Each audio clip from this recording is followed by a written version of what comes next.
Tot i l'expectació que genera l'eclipsi, hi ha preocupació entre els oftalmòlegs. Alerten que no s'hi val mirar el sol directament ni amb ulleres que no estiguin homologades i llancen un missatge clar. Les conseqüències poden ser irreversibles, Ona Pardo. Els professionals de la salut avisen que mirar directament al sol no fa mal. Això, però, no vol dir que no sigui dolent. Ho explica Xavier Graell, oftalmòleg de l'Institut Català de Retina, en declaracions al 9C de RAC1.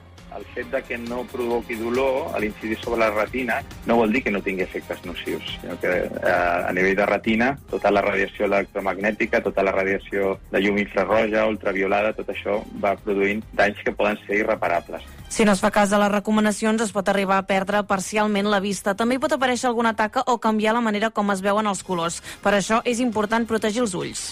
El que no valen són aquests remeis casolans, que són a vegades trossos de vidre, radiografies antigues que teníem per casa o filtres de càmeres fotogràfiques, ni cap instrument que no tingui filtre solar que no hagi estat dissenyat per aquesta finalitat. I alerta perquè no s'hi val anar amb compte només el dia de l'eclipsi. Si avui es vol mirar la posició del sol, també cal prendre mesures.